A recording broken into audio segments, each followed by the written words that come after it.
Hello all you subscribers of mine, and welcome to the very first episode of a little series that I call What Nintendo Power Said Then and What I Say Now.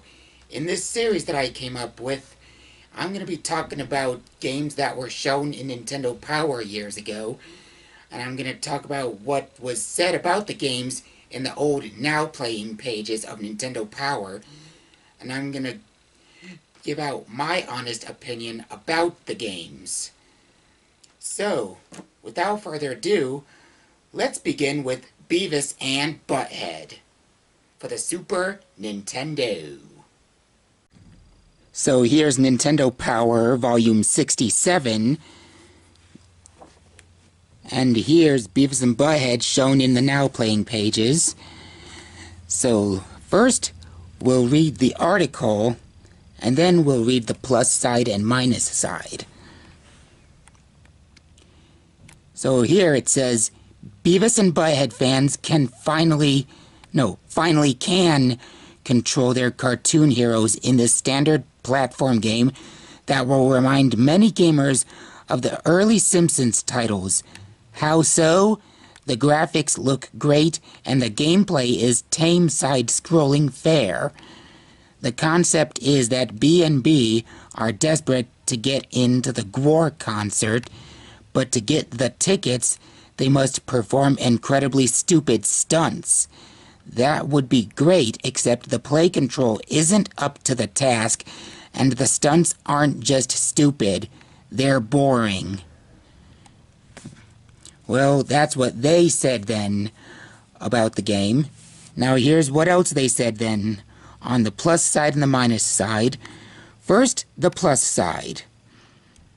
Good graphics. The sense of humor comes through, but it isn't the same thing as on MTV because the same jokes and sight gags repeat endlessly.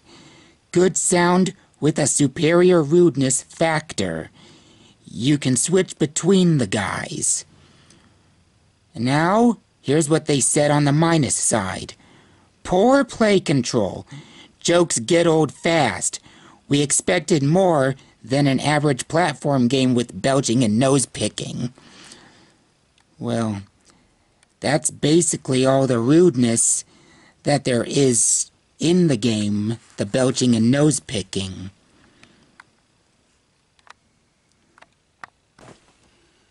Well, that's what Nintendo Power said then about the game. So here's what I say now. The play control is not poor.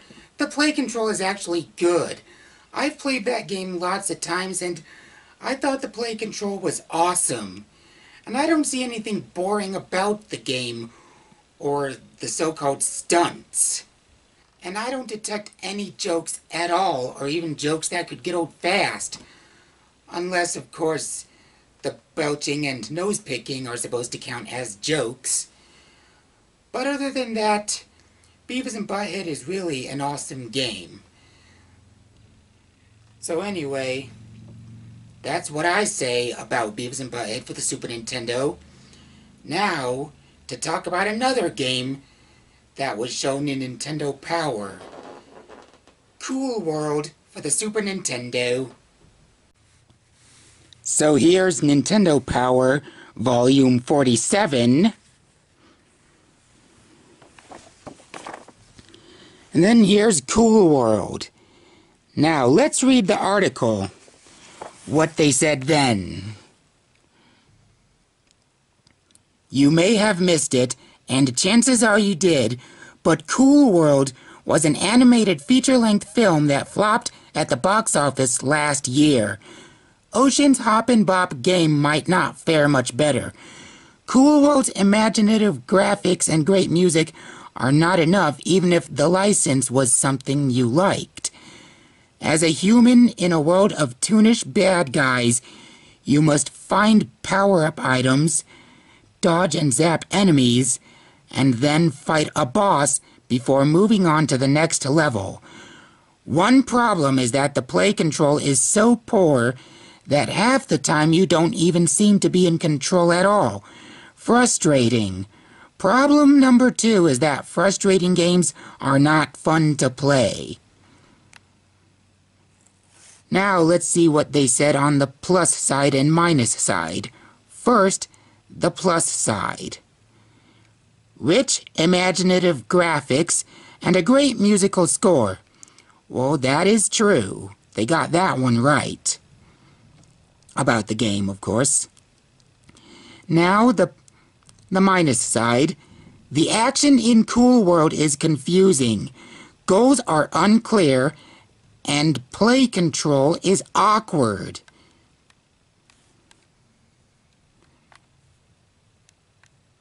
Well, that's what Nintendo Power said then about Cool World for the Super Nintendo. Here's what I say now. Cool World isn't a game where you zap enemies and fight a boss before moving on to the next level. It's not that kind of a game at all. There aren't even any bosses in the game. And the play control, it's not poor. It's actually good. It's just that some players might find the play control to be something that takes some getting used to. I mean, I'm used to the play control in Cool World.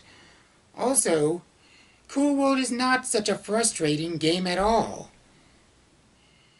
And you're always in control. And also, yeah, Cool World, it's not confusing, despite what it said on the minus side.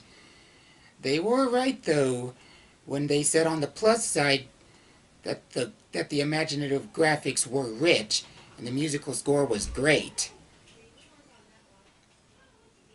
But anyway, yeah, that's what I have to say about Cool World. Now for the next game that I'm going to talk about that was shown in the Now Playing pages of Nintendo Power, I'm going to be talking about Mighty Morphin Power Rangers. So here's Nintendo Power Volume 65. And now, on to the article. The Power Rangers have arrived on the Super NES, and Rita Repulsa had better start worrying because about 1 million players are going to be coming after her very soon. Not only will they be hunting her down through a wide assortment of stages, each Power Ranger character will be armed with special moves and attacks that make this one of the more varied action games around. And that should keep Rita shivering in her boots. Even better for action fans is the fact that the play control is responsive no matter what type of move you are making for an almost Ninja Gaiden type feel. Older gamers shouldn't think this game is beneath them, although it's not the ultimate challenge. Tune in to this month's review for an in-depth look. Well, that was the article about the game. And now, let's see what they said on the plus side. Excellent graphics and gameplay, fast action and lots of movements. Any of the 4 Power Rangers can be used in any stage for great variety. And now, for the minus side, the game starts off slowly, so give it some time. So here's what I say now about Mighty Morphin Power Rangers for the Super Nintendo. The game does not start off slowly at all.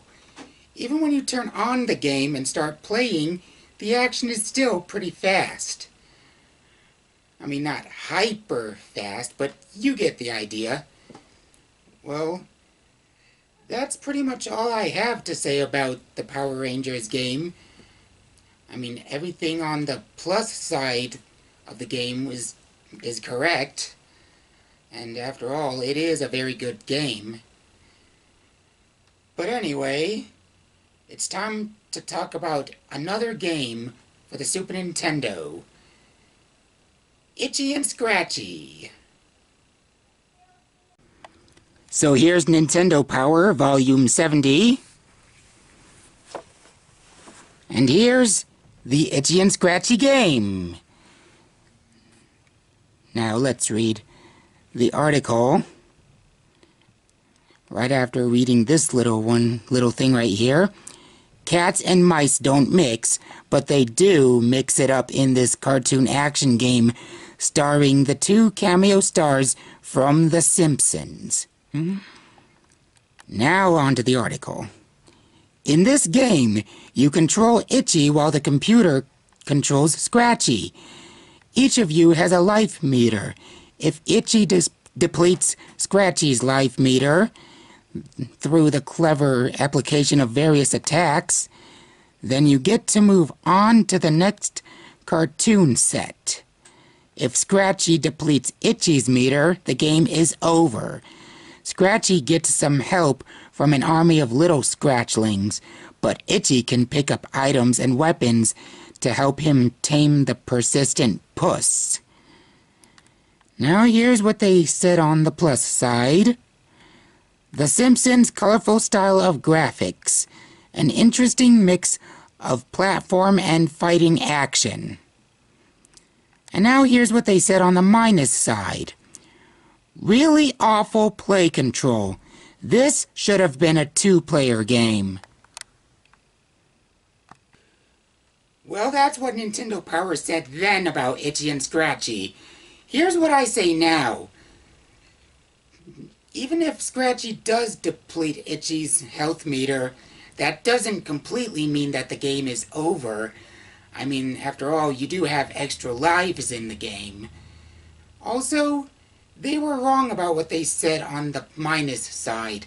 The play control is not really awful. The play control is actually good. One thing that was correct, though, on the minus side is that the game should have been a two-player game, because that would have been a lot of fun. But anyway, that's what I have to say about Itchy and Scratchy. There's not much else I can say. But before I end this video, it's time to talk about one more Super Nintendo game, and that is Wild Guns. So back to Nintendo Power Volume 65, and here's Wild Guns.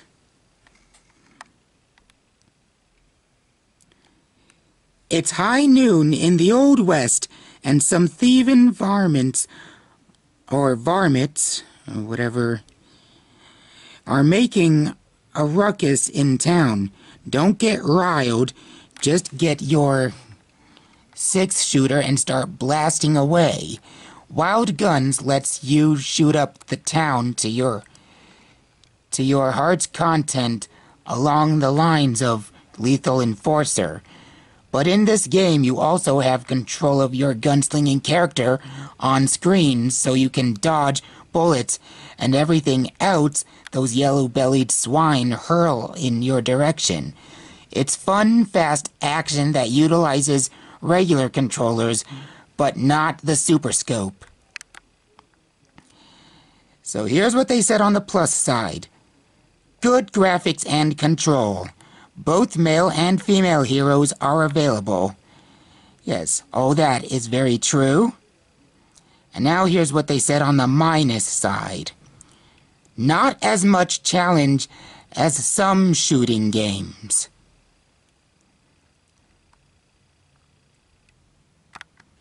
Well, that's what Nintendo Power said then about Wild Guns. Here's what I say now. The game has a lot of challenge. In fact, the game is very challenging.